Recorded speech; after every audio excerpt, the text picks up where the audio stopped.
Got my friends Bill here. How you doing? It's Tuesday. Hope you're having a good week. Lord willing, heading out tomorrow for Detroit and the NFL draft.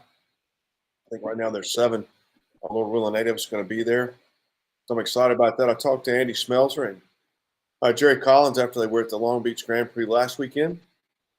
And we talked about that, and they said it was a good event and definitely worth going back. We talked about, really how many gates there are and how many people would be good to be there. I think, 12 people, like 4 teams of 3 would definitely cover it. So, Lord willing, we will start talking about that soon for next year.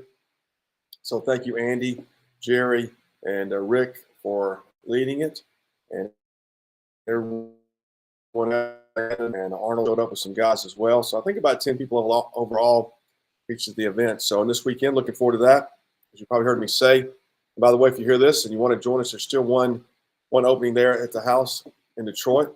But last year in Kansas City at the NFL draft, 400,000 fans attended the draft events. I know Kansas City, I guess they were champions or whatever the year before, but there's a lot of people in Chiefs clothing. But that's a lot of people in Kansas City. It's not the easiest place to get to if you're from out of town. So I would expect in Detroit, Thursday, Friday, Saturday, 500,000 or more. It could be really, really big.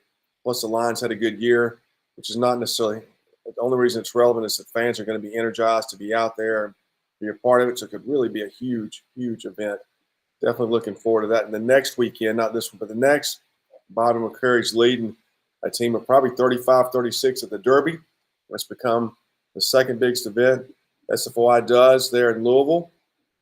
Well, praise the Lord for that. And then 6 of us, Lord willing, will be in Miami Gardens preaching at the Miami Grand Prix. So the weather's gotten warm and things are heating up, so I'm excited. I'm excited now to have Joe Hinson with us today. Joe and I have known each other for a long time. I don't remember, probably 10 years, so it seems like forever. Never not knowing we didn't know each other. But he's a full-time evangelist now out in Provo, Utah. He's part of our George Whitfield program. And so he's been on this journey a long time and has gone from probably preaching when he can to wanting to be full-time, to going through the steps to be full-time, to getting out to Provo, actually getting to where he believed the Lord had called him and his family to be out there in Utah. Provo, if you've never seen a map, it's basically about an hour southwest of Salt Lake. So he's out there in that area. He's already preached at a couple of Mormon conferences, so he's definitely getting into it. So we should have a great opportunity here, Joe, and his extensive journey here.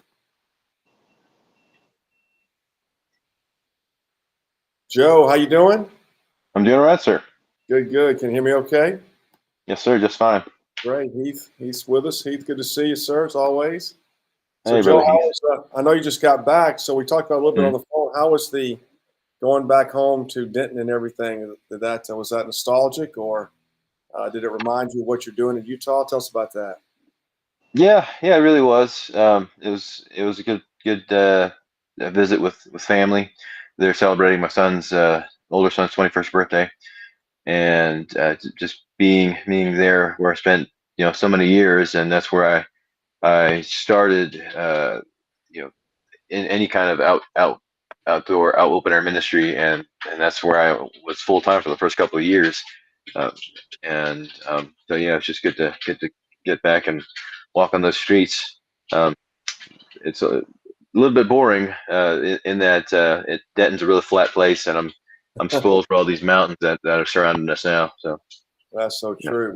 When we came out there last year, the NBA All-Star Weekend, that was so beautiful. I've never been out. Well, Provo, where the church is, the mountains are like right there in your face. The sun was rising. It's a beautiful place. It's definitely different than Texas. So when you got out there, it's not necessarily a yes to this question, but were you reminded of how this all got started, or do you think about that anymore?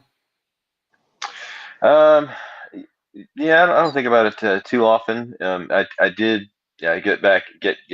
have one day where I went to UNT and did an outreach with another young brother in the George Buffalo program, Joshua Chavez, who's working his way towards going full time, and so it was good to get there and be doing a lengthy ministry in a non-LDS context. Most time place I go here, and that's who we're here for. We're here to do outreach to the specific to the LDS people, but it's just a nice change of pace every now and then. When now we're encountering Catholics and Hindus and Muslims. So Gotcha. Cool. yeah, What was the first day? Do you remember the first day that you opened air preached, and where were you? yeah. The first day I opened our preach was as a Saturday night on the Denton Square. Um, a dear friend of mine, and he's now one of my pastors, Ed Romine, calls me up and says, "Hey, Joe, we're going to be at the Denton Square doing some preaching. When can you be there?" And he doesn't leave me room for an out. He wants to know when I could be there, and I showed up. And the first Saturday, I think I just kind of observed and passed out tracts, and then they were there the second week, and I asked, "Hey, can I give it a go?" And so they put me on the block and put a microphone on my head, um, and I had what I scribbled down what I thought was about 15 minutes worth of notes, and I'm pretty sure I just vomited all that out in about 3.5 minutes, and and then everyone, all the guys who were there preaching with us, they were all real encouraging and telling me how uh, it was solid, it was biblical, and I was just wanting to make sure I didn't have any heresy in it, and so yeah. Funny. What? When you were finished, were you relieved, or like, hey, this is it, or what was your when you went home that night? What were you thinking? I was thinking, man, I'm glad I did it. Glad that was a burden to go out and to be sowing the seed of the gospel in some way, and just feeling a burden that's something that was really missing from my Christian walk. There was a major area of obedience that was just lacking in me, and I just felt that burden.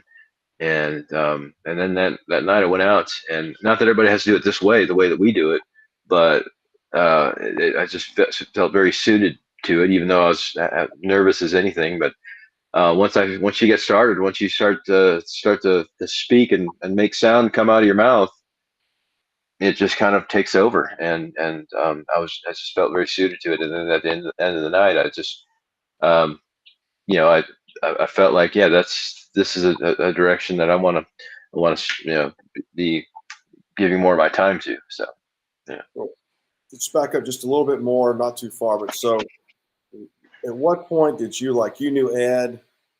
At what point did you encounter someone who was open air preaching or doing this? So I'm trying to find that day before that day happened and the day after, and then what was going on Yeah. in your life then. Well, my first exposure to open air preaching was from Ray Comfort's ministry, Way of the Master, online. I never saw it live, but his ministry was very impactful in my life. The Lord used it mightily to bring me to actual saving faith.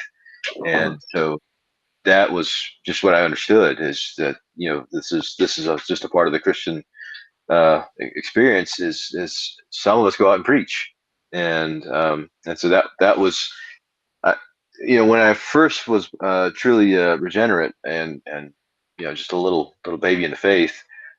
I'd see guys like Ray on YouTube. I would think to myself, man, I can never do that. And here I am, nearing 20 years later, and this is what the Lord has called me to do. So from the beginning, you encountered Ray Comfort. Even you just said he was instrumental in your faith. And then, Mhm.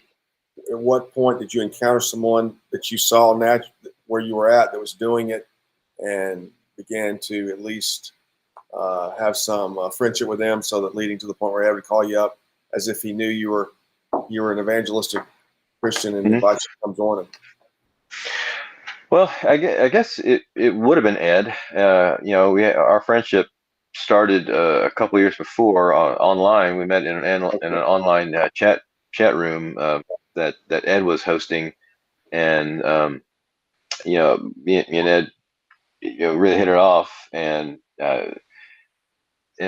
so Ed ended up enrolling into I think Southwestern or Southern Seminary, the one Yeah, in Fort Worth. yeah, I'm not sure Southwest. which one. Yeah, Southwest. South. Southwest, yeah. And so he lived in the area, and then he called me up, and he and his roommate Taylor, another good brother, Yes, who's sure. a pastor up in New York now. Um, they were wanting to do this and and have this be a regular part of their weekly schedule routine, and let's just go sow the seed of the gospel in some way, and so that's what I initially uh, uh, had for as an example. There's a few later ones that came along after that, but Ed would have been one of the first ones. So. Okay. All right. So there you are with Ed, and he calls you out there. So you start preaching. Like, here's what I'm looking for. Stages of your from that point to thinking about full time. What happened in that process, or was that an immediate perspective that you had? Um, at that point in my life, my wife and I were trying to discern some kind of a full time ministry call. Didn't really know what that was going to entail. Um, we were just kind of had a placeholder that thought that we'd go plant a church somewhere, but weren't really specific. But that was that. When I talked to my pastor about, I think I want to go into full time ministry, they just assumed that I was going to be in their lane, doing it the way that they're doing it, meaning pastoral ministry of some kind, and that wasn't going to be the case for me after all.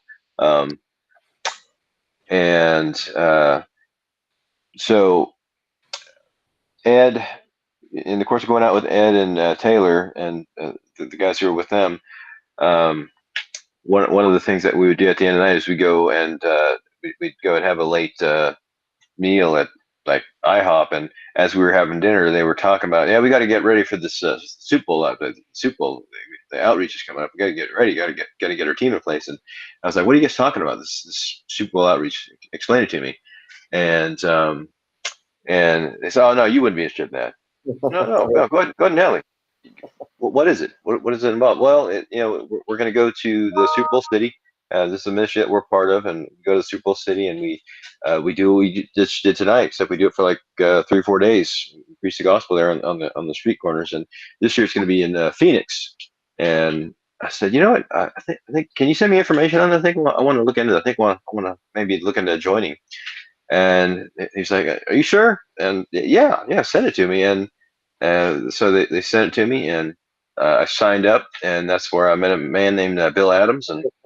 Um, and the first year I was pretty timid, pretty shy. I was just trying to take it all in, and but then the second year was in San Francisco. That was my second one, Yeah. and I remember that year, you got up and said, "Hey, we have this program that we're wanting to help guys who are interested in going full time.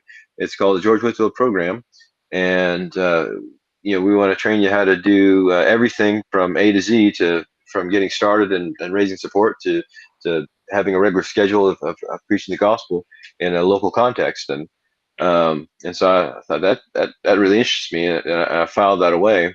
And I guess it was a little later that year I started reaching out to you, and Yeah.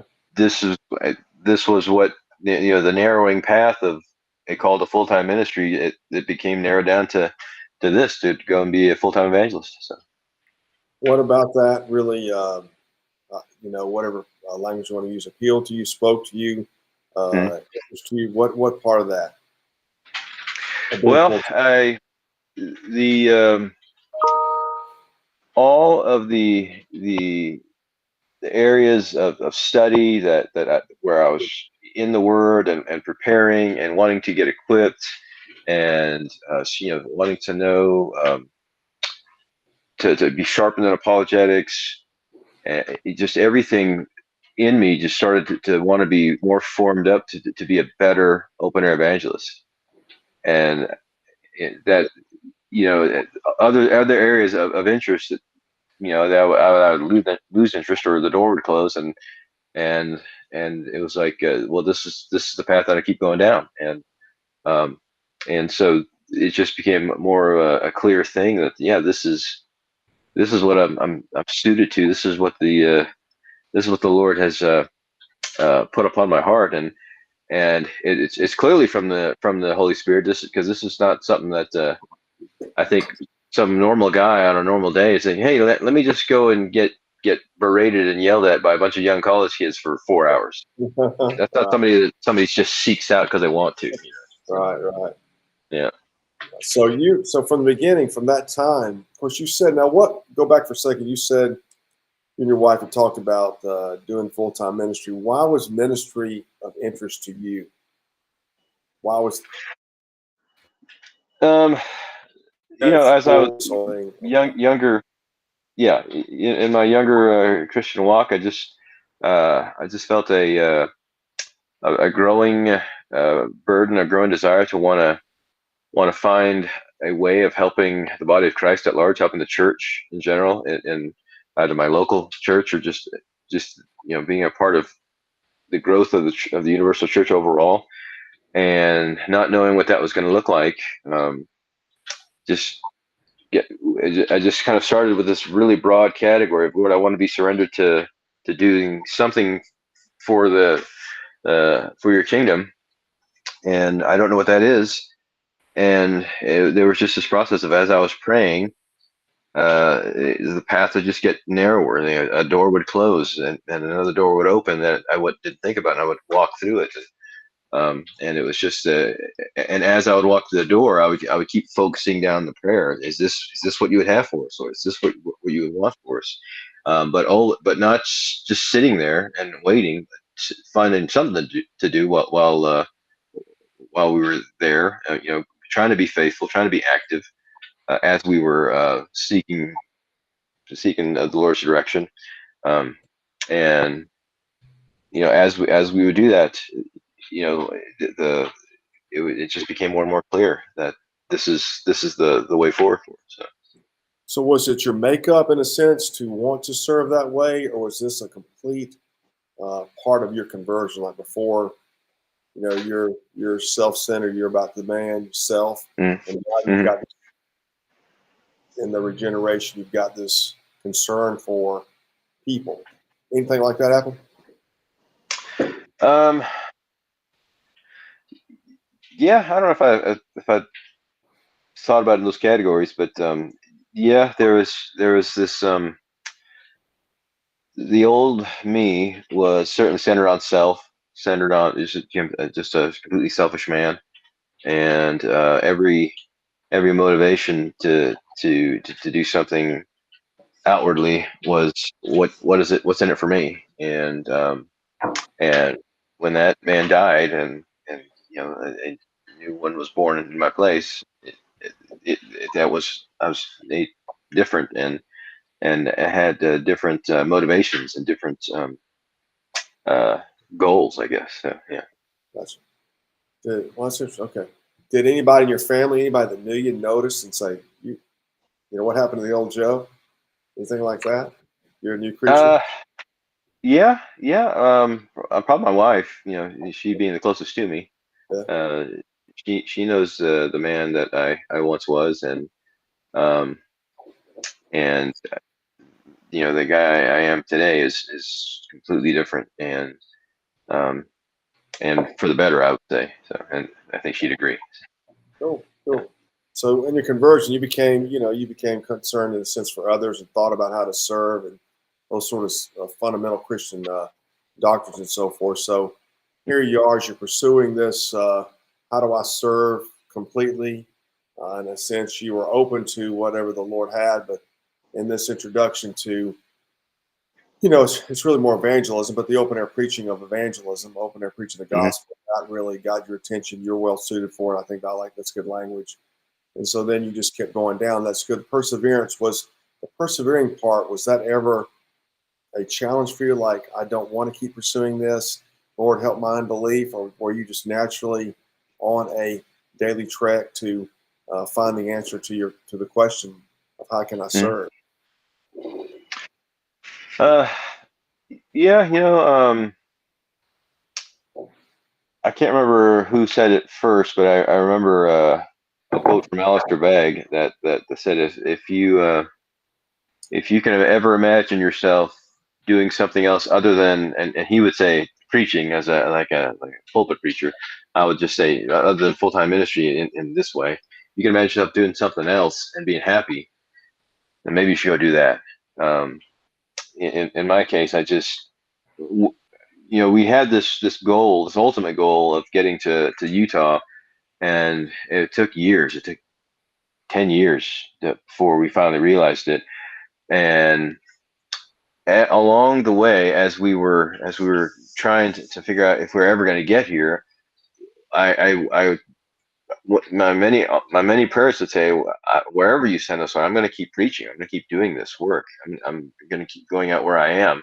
And Lord, please make it fruitful, and please please bless the effort. And so it's yeah, once I was settled in this, seeking to do the work of an evangelist, um, it it, uh, it became clear that that's going to be a part of the major part of me wherever the Lord sends me. That's okay. Cool. All right. Cool. All right. So we're there. It's after San Francisco, and we meet. Unless I'm mistaken, you were thinking Utah then, right? So Yeah. what brought Utah back? When did that surface? If you remember, a year. So we're talking 2016, I guess, for San Francisco. So when did it Mhm. surface? What did you think about it? And why do you think you've been there now? Why do you think that was where you were called to go, led to go? Yeah. Let me, I guess, back up to when did the initial call begin? That would have been somewhere about 2011 or so. I was in a I was in a training program that a local church offered up for guys that were interested in, excuse me, going into pastoral or full time ministry of some kind, but didn't necessarily have the means to go to seminary. And so I was in that class, and while I was in taking the courses, which it's basically a seminary level education, and at the end of it, you get a certificate after going through basic ministry training, Bible overview, sermon preparation, church history, um, a pretty full orbed training. As I was doing that, that's when LDS missionaries, at the time we just called them Mormons, and they called themselves Mormons. They started finding me, and I started finding them, and I started to make a concerted effort to. Well, my dad had explained enough about them to me to know that they weren't Christians, they weren't saved, they weren't believing the true gospel, and so I started making a concerted effort to study up on what it is they believe and how to explain the gospel to them in a way that they would understand. That that's different, and then leave it in the hands of the Bible, like, and what I'm saying is according to what God has said. And so that just kind of gave me a real burden for them, because you meet many of them, and generally they're all sincere. They're trying to do the dictates of what their faith uh, demands and believe it. And yet at the end of that, it's something that, number one, they're never going to be able to achieve it, and number two, if they could achieve it, it's a false gospel that's not going to save them anyway. And so as the training was wrapping up, I kind of jokingly said to my wife, "What if God is calling us to Utah to like plant a church or something like that?" And she says, I thought of that about 3 weeks ago, and I was afraid to tell you because I thought you get too excited.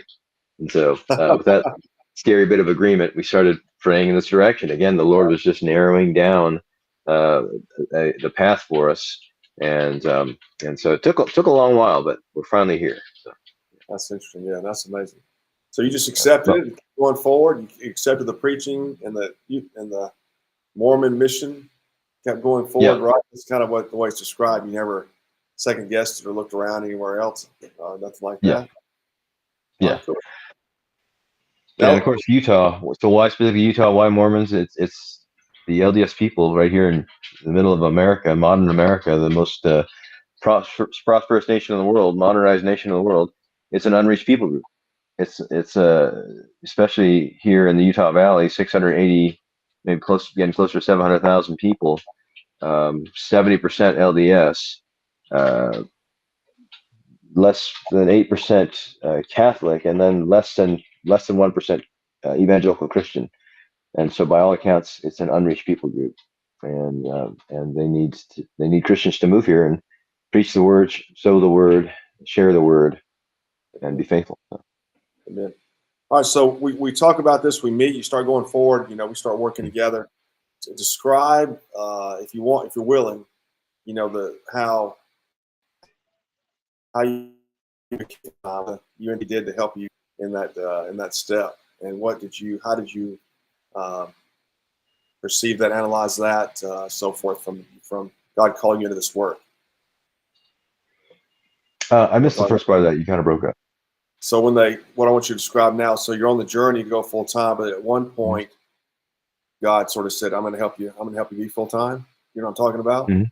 Okay. Yeah. Just describe that series of events, what you thought about it, and elaborate. Okay. So I guess starting around end of 2016 into 2017, that's when I started in the George Williams program, started raising support, and but I was still working full time for the University of North Texas as a graphic designer, and started raising support, and the Lord gave some initial encouraging blessings of new partners that came along right away, and that was a real encouragement to me to keep going and to keep asking, and but I was still working full time, and so I was just letting the ministry accounts just sit there, and because I didn't need it for income yet, and but it took a while to finally start to ramp up, and as couple of year and a half rolled on, I started trying to think, well, is when would be a good time for me to jump out and make a full-time go of this, and wasn't really sure about it. Didn't really feel uh, like now would be the right time, just because um, there's still a number of things that weren't in place.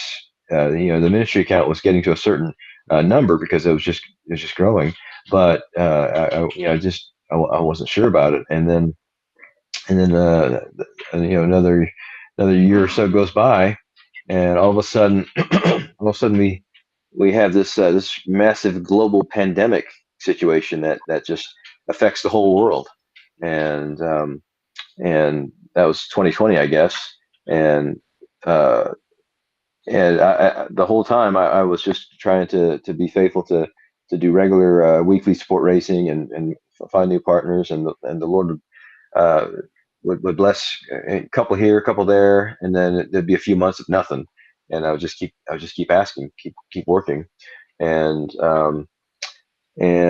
then when 2020 hits, and I started working from home, um, 3 weeks out of the month, and then from there we had the department that I worked for. Uh, it was we justified our existence on campus by charging our dollars back to the university for our services. It was the print department, and so when there was a major print project that needed to happen so that we can distribute literature of any kind to the students, and marketing campaigns, things like that, we would charge that money back, and that's how our budget was fulfilled, and that's how we kept pay the employees. Well, once the students went remote, they stopped buying print, and our budget got immediately slashed. And there was a round of cutoffs, which I survived the first round, but I had a feeling that something was going to happen for the second round. And sure enough, the second round I didn't survive that one. But at that point, I was still doing some support racing, but I really wasn't paying too much attention to the ministry account. Um, and I went and took a close look at it, and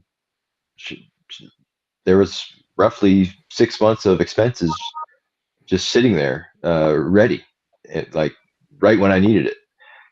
In fact, it was before I needed it because after for the COVID layoff, I was able to get extended COVID benefits, which actually paid me better than the university was paying me for a few months.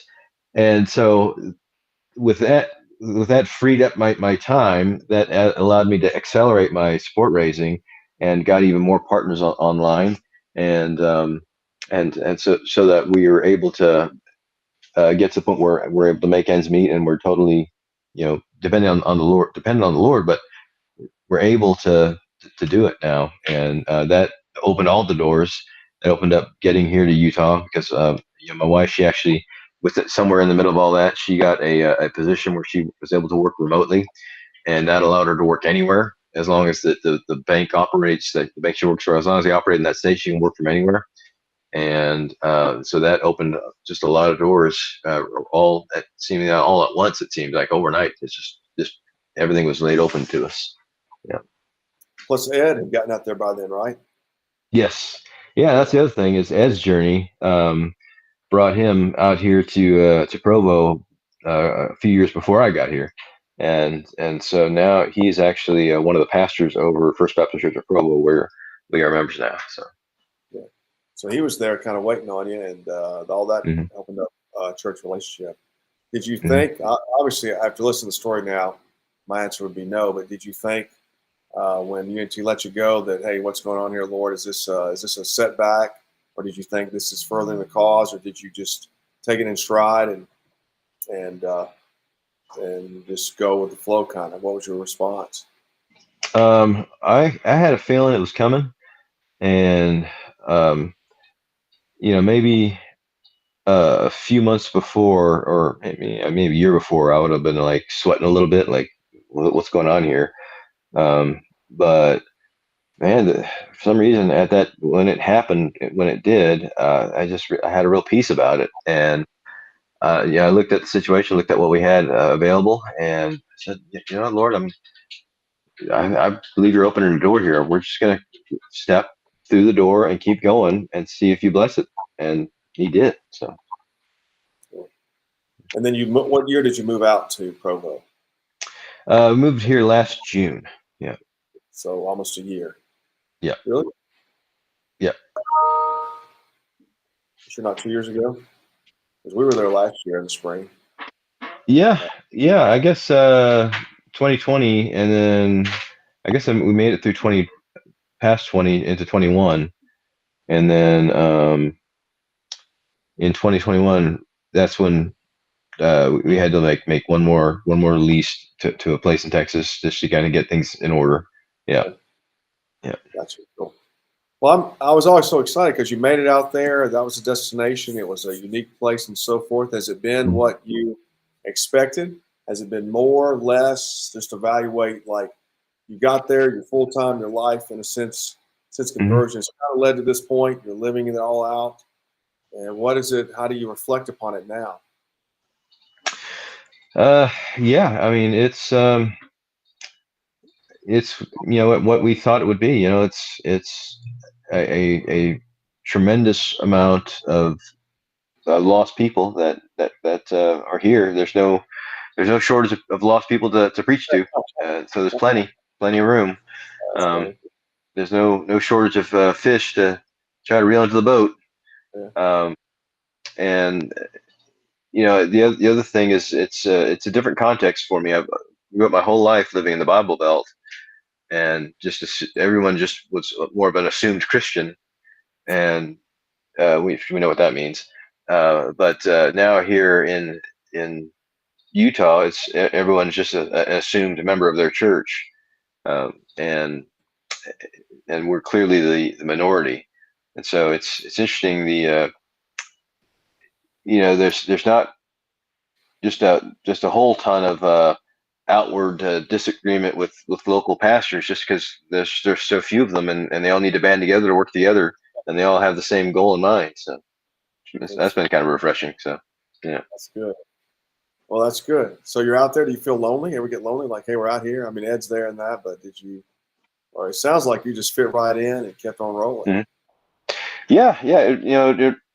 We got right plugged into the First Baptist Church of Provo right away, and that's just been a great fit for us. And uh, the they one of the things that they do, it's kind of their part of their culture, I guess, is they have a luncheon every Sunday, a fellowship luncheon, and that gives everybody a chance to sit down and kind of force you to get to know each other. And so that's been a real good fit for us. And there's some families that moved in when we did, and they've uh, been a good fit as far as families and kids and things, and so everything just seem to be working at the right time. Just the Lord's favor is in it. So. Cool. That's awesome. All right. So a couple more questions will be done here. So let's say you are standing before 1,000 young men who want to enter or thinking about entering full-time work. What would you tell them is the reason to do it? The reason to do it would be to glorify God and to bring glory to God's name through the salvation of His people. To be a part of that work. God is going to do that. He's going to glorify His name in the salvation of His people, and He's called us to participate in that work by simply testifying to what He's done. What would you say would be the number one, two obstacles to persevering to the end to make them aware of that potential danger, temptation? Number one, be certain that you're sold out to this.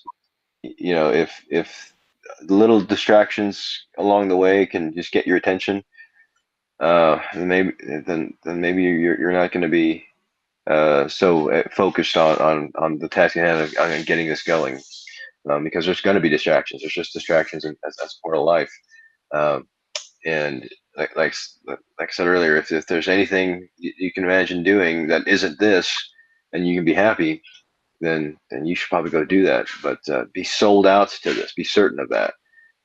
Be certain of that to the degree that when you are going to raise the support, that you can hear 90% of the people who respond tell you no, and you keep going, and you keep with it, and you don't worry about the discomfort of bringing up money with anyone. That's really a big thing. A lot of guys get hung up on that they have this mental block that they only see the process of support raising as asking for money, and it's really not. And they need to push past that mentally and see that this is inviting the church at large to be a part of the work with you. That's a good thing. That's a good thing to get more Christians to be faithful to the work of ministry by supporting it in some way. And so don't let that don't get caught up in the mechanics of it, and get caught up in what it actually is. It's inviting people to be a part of this work with you. Yeah. And last thing, what would you say has been the most unexpected joy of this work for you?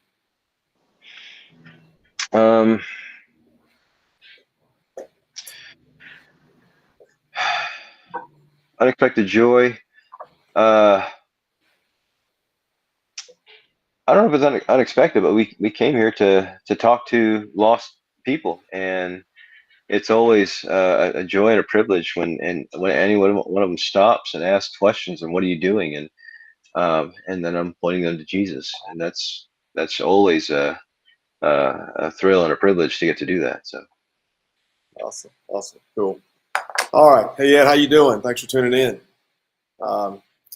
couple more things. So one, you obviously have a resource out there for people to come and join you. Describe uh, that you want people to come out there and labor with you, and how that might work, and the Yeah. best way to contact Yeah.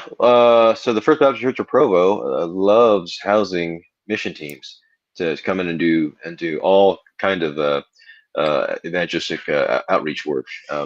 And there's all kinds of events going on, especially throughout the summer, that teams will come in and do support for. And so yeah, they're built for it, and they love to serve those mission teams outside in this way. So if you're interested, we can maybe work something out. Um, and it's just in terms of opportunities, like in the fall during the football season, there's the BYU home games. They're a major Division One collegiate sports team, brings out thousands of people, and there's the Salt Lake City is getting a hockey team that's going to expand the number of people that are going there. So there's just lots of opportunities that are showing up for us. What are the conferences? Yeah, the general, there's two conferences a year. There's one in the spring, one in the fall. It's usually like the first, I think it's the first weekend it's some weekend in March, and it's some weekend in October. And you have to look, you'd have to look that up. I'm sure it's on a calendar somewhere. But the general conference is it's hosted up in Salt Lake City, and it brings out 20,000 plus LDS people, mostly from around the area, around Utah, but lots of people from all around the world. You'll see people from Fiji, people from parts of Africa, Asia. You'll see just all manner of people coming out, and so and it's a good opportunity to go out there and preach. It's We have to use our bare voices, but we still preach. This past one, I encountered a gentleman by the name of let's give his first name of Ian, and he mentioned to me that he was a long time Baptist for 20 something years of his life, and he has no qualms about being a member of the church of the of Jesus Christ Latter Day Saints, but he wanted to talk to me, so and that was just being out there, being faithful, and doing the work, and he came up to me and asked if we can meet later, and we exchanged information, and so I've had a couple of conversations with him, and that's one of the things that happens when you go out there. So, yeah. Cool. All right. What's the best way for somebody to get in touch with you if they want to contact Best way would probably be you can private message me on Facebook. If you look for Joe Hinson, Hinson on Facebook. You can also email me at joe.hin@gmail.com, joe.hin@gmail.com. And if you want to throw some support my way, you can go to georgewhitfieldprogram.org/Joe Hinson. And I'd love to partner with you for the sake of the gospel. All right, Johnny. One more thought I had: like, if someone wants to learn more about LDS, you're obviously happy to teach them that, right? Yes, absolutely. Okay, sure. That's good. Have you thought about that, like holding classes or anything of that nature? Yeah, I've thought about it, but there's a lot of good resources here in the valley,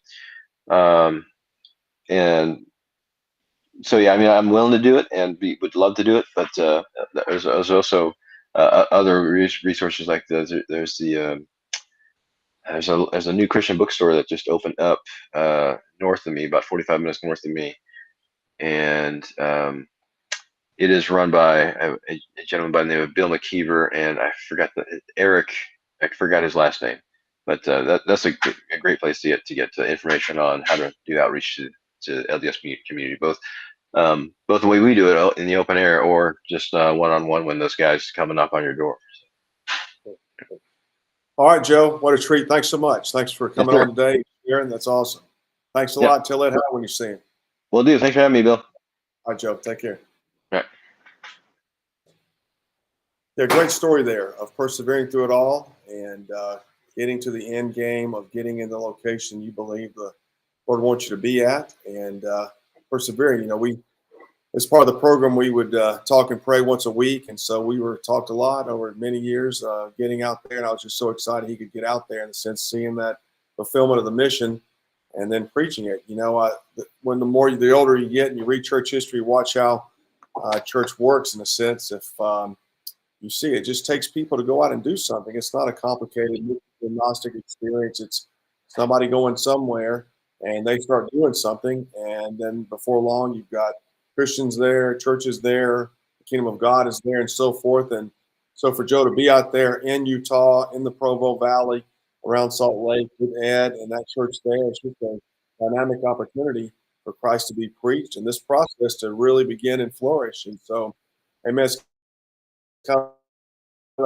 well, that's really key, and then hopefully God you to hear it and in your own world where you're going to persevere to the end, because that is the key. When we pull up short and don't get to where we're going, those people probably, at least in that moment, are not going to have any light and life in their area. It's not like everybody's knocking down the doors to plant churches or preach in the open air and stuff like that. So I want to encourage you, if this is in your heart and mind about doing full-time Christian ministry stuff, whether it's church work or evangelism, then you don't know who to talk to, give me a call or talk to Joe, and let's talk about it. We know people in different places that can plug you in, but there's like 8 billion people on the planet, 3.4 billion hadn't heard of the gospel, don't have a Bible, probably don't know who Jesus is.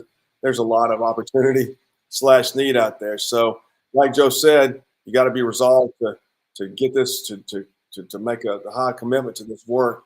But in the end, for God's glory, it's going to be worth it. When we come to the judgment seat, Lord willing, he'll well done, good and faithful servant, and to bless the people that hear the gospel through our labors. So Joe represents that. He persevered to the end. Now they're out there sowing and watering the word, and who knows what will come from it. So, Joe, thanks a lot for coming on board. Thank you all for tuning in. Talk to you next week.